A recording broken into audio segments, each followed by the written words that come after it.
America Iran युद्धजन्य परिस्थितीमुळे इंधनाचा तुटवडा भासण्याची शक्यता निर्माण झाल्यामुळे जळगाव शहरामधल्या एलपीजी गॅस पंपांवरती रिक्षा चालकांची मोठी गर्दी पाहायला मिळते।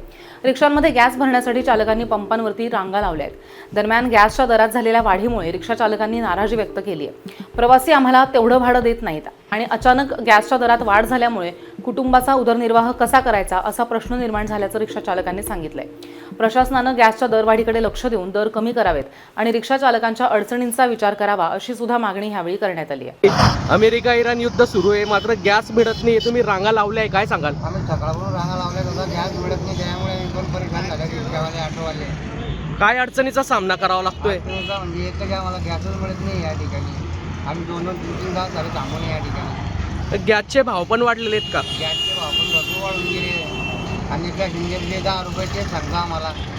परवडत नाही का? काहीच परवडत नाहीये, पण आता चालू आहे म्हणतात संसार चालायचा तर करावं लागेल ना काही काही। सरकारने काय उपाययोजना केल्या पाहिजे? उपाययोजना केल्याच पाहिजे ना, आम्हाला वेळेवर गॅस मिळाला पाहिजे, आमच्या भाडेवाढ झाली पाहिजे। काका, या ठिकाणी जर विचार केला तर सकाळपासून या ठिकाणी रांगा लावल्या आहे तुम्ही, काय सांगणार? मिळतोय का गॅस? जास्त मिळतोय, पण कसं आहे आम्हाला असा वेळ पाहावा जातोय ना आमचा, मग 2-3 तास थांबून नंतर धंदा वगैरे होत नाही आमचा, भरपूर अडचणीचा सामना करावा लागतो। नाव सांगा आपलं? यशवंत बाजीराव। लावलेली तुम्ही काय सांगाल? गॅसचा एवढा तुकडा आहे, आम्हाला खूप परेशान होते। दादा, पहिल्या आमच्या गाड्या भाड्याच्या आहे, आम्हाला नाही का सकाळपासून काही परवडत नाही। कमीत कमी आम्ही अडून 9 वाजेपासून उभे आहे तर 12 वाजले तरी पण आम्ही चालू आहे।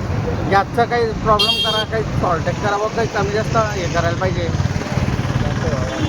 गॅसचे भाव वाढत आहे, शेटा भाडा देत आणि कस्टमर म्हणतो 10 रुपये 15 रुपये, काय परवडणार आहे आम्हाला?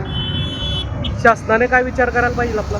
मग आपलं कधी गॅसचं कमी करायला पाहिजे काहीतरी, असं आमची मागणी दादा। नाव सांगा आपलं? गजानन दगडू सुरवाडे।